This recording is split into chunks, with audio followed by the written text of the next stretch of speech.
Welcome to the Deep Dive. We've plunged into a truly fascinating stack of sources today, all centering around the vibrant, sometimes chaotic world of online communities. Yeah, quite a mix. We've got articles, research papers, practical notes covering everything from, the basics to managing the tricky parts. How creators and brands build them, even podcasting specifically. Exactly. And our mission today is really to cut through it all for you, pull out the key insights, the tips, and maybe some surprising facts about creating these spaces where people, genuinely connect. Right. Think of this as your fast track to understanding not just what they are, but why they're becoming so crucial and how you can navigate them well. All right, let's dive in. And the first place our sources take us is, well, right back to basics. What exactly are we talking about when we say online community? Okay. At its core, the definition seems pretty consistent across the board. It's a group of people coming together in a digital space. Simple enough. But the key isn't just being in the same digital room, so to speak. It's about interaction, sharing, connecting, all around a common interest or a purpose. So just liking a post doesn't cut it then? No, not really. The sources really stress that it's about ongoing engagement. It's about building, actual relationships. It goes much deeper than those quick one-off interactions we see everywhere online. Ah, okay, so that depth, that's the real differentiator.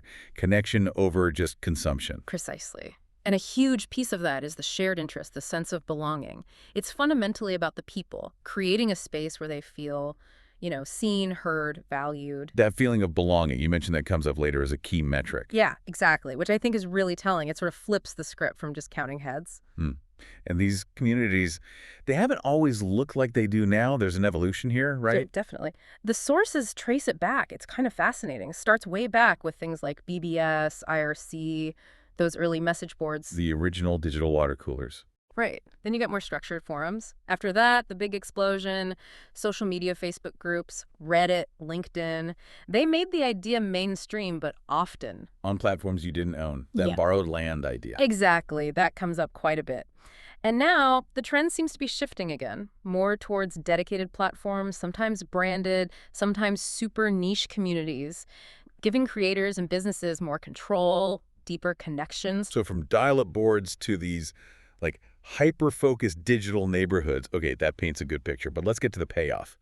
Why are communities such a hot topic right now? Why do they matter so much? Well, the benefits are pretty compelling, according to these sources. For businesses, Forbes points out it's a real engine for growth.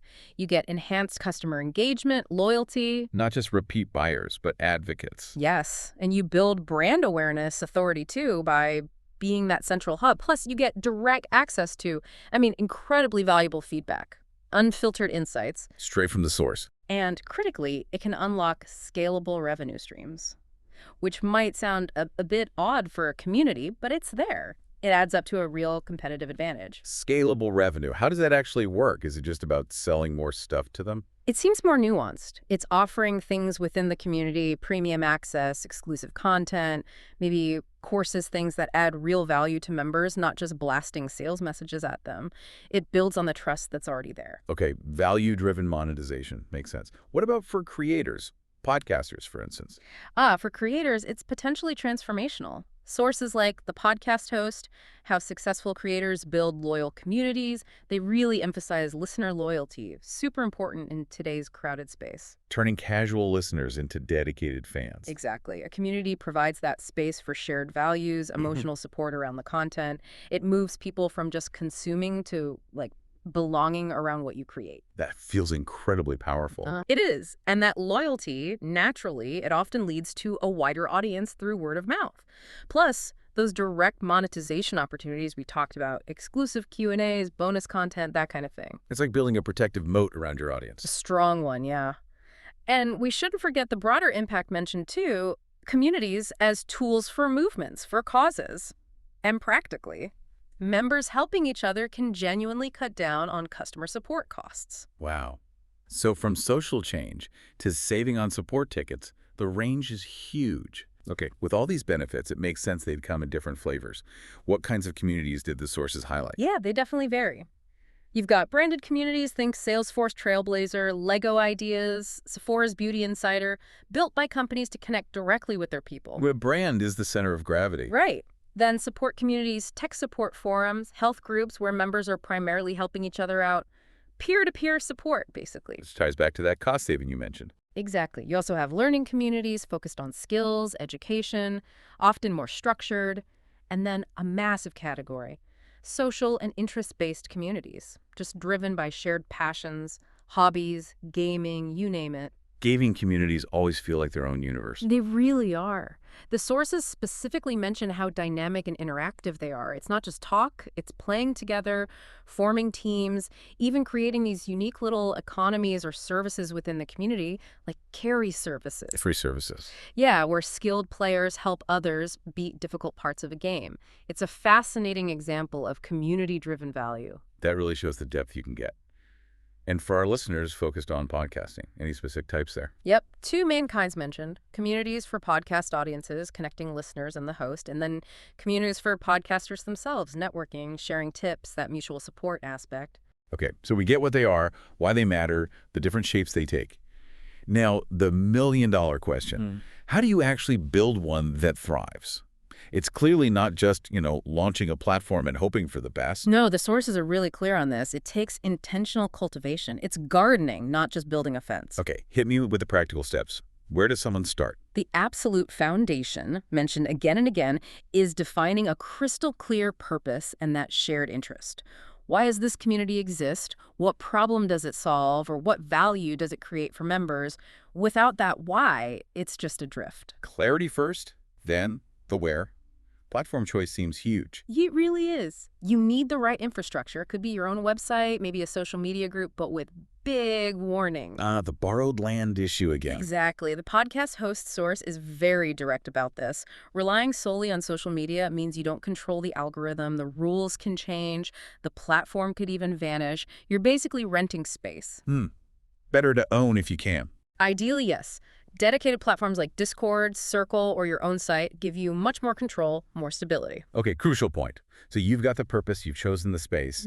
How do you get people talking, engaging? Right. This is where the real work kicks in. Lots of strategies here. First, and maybe most important, be authentic, transparent, human. Share your own stuff. Be a bit vulnerable. Build trust. Adrienne Mishler from Yoga with Adrienne, a great example cited for this. People connect with people, not just polished brands. Exactly. Second, engage consistently. Post regularly. Respond quickly. Scott Devine, the base lesson guy, is mentioned for keeping his community buzzing through constant interaction. Consistency builds reliability. Don't just pop in once a month. Definitely not. Third, create valuable content for the community. Serve their needs, not just your own agenda. And really encourage user-generated content, member photos, stories, tips. Make them feel like co-creators. Yes. Fourth, foster inclusivity and encourage feedback. Make it welcoming. Actively ask for opinion surveys, feedback tabs. Acting on feedback makes people feel genuinely heard. That feedback loop is vital for improvement, too. Absolutely. Fifth, run things like contests, challenges, events. They inject energy, spark creativity, give people a reason to participate actively. Shake things up a bit. Right. Sixth, use newsletters. Seems old school, maybe, but it's a direct line. No algorithm filtering your important updates or exclusive offers. You control that channel. Totally. Seventh, collaborate. Partnering up can bring in new energy and new members. Eighth, specifically for creators like podcasters, nurture the audience inside your content, thank people by name, play voice notes, do live streams where the audience is part of it. Bridges the gap between the show and the community space. Hugely powerful. Ninth, think carefully about onboarding. How do new members get welcomed? How do they learn the ropes? Even longtime members can help with this. Make it easy to join the party. And finally, foster networking and culture. Set the tone, encourage respect, build ways for members to connect with each other, not just with you. Subgroups, private chats, things like that. Wow, okay. That's quite a recipe. Sounds like a lot to manage. Which brings us to the people actually doing this work, the community managers. Yes. The unsung heroes, truly. The sources really underscore how essential they are. They're the stewards, shaping the culture, fostering inclusion, guiding talks, enforcing rules. They're the human touch. So much more than just deleting spam. Oh, way more. It demands consistency, setting the right tone, being actively inclusive, providing clear structure with rules, and importantly, encouraging members by highlighting good contributions. Okay, so we've painted the picture of the ideal. Vibrant, engaged, well-managed. But let's be real. It's the internet. Things go wrong. What are the common headaches? Oh, the challenges are definitely real, and the sources don't shy away from them. One big one: trolls and troublemakers. People just there to disrupt or be offensive. The inevitable party crashers. How do you handle them? It boils down to clear guidelines, active and swift moderation, and easy reporting tools for members. Empowering the community itself to flag issues is key. Got to maintain a safe space. What about just noise? Spammers and scammers. A constant battle. You need security measures, KPCHAs, verification maybe, plus educating members about risks, and using anti-bot tools. Fighting the digital junk mail. Pretty much. Then there are the inactive members, the wallflowers, people who join but just lurk. The fix involves, well, reminders of value, good onboarding, and recognizing active members to show participation is valued. Trying to coax them onto the dance floor. Right. Sometimes conversations just go off topic. That can dilute the community's purpose. Gently steer things back, maybe create a dedicated off-topic channel if needed. A digital side room. Got it. Exactly. Growing pains are another big one. As it gets bigger, managing it all manually becomes impossible. You need to plan for scale, have systems, and crucially, recruit and train moderators. You can't be the only one holding the fort. Scale the human element along with the member count. Yes, negative feedback. It's tough, but the sources frame it as an opportunity. Welcome constructive criticism, respond thoughtfully, show you value input, use it to improve. How you handle it matters a lot for trust. Turning a complaint into a positive interaction, if possible. If handled well, yeah. Privacy concerns are huge too. People need to trust you with their info. Transparency about policies, options for privacy settings, assuring safety, all crucial. Building that layer of trust. And finally, member burnout. It happens. People need breaks. Encourage pacing, maybe have scheduled activities rather than expecting 24/7 buzz. Promote self-care. Recognizing online life is just one part of life. You also mentioned specific moderation issues with scale. Yeah, one source highlighted that manual moderation just hits a wall with volume and the need for real-time responses, especially for harmful stuff.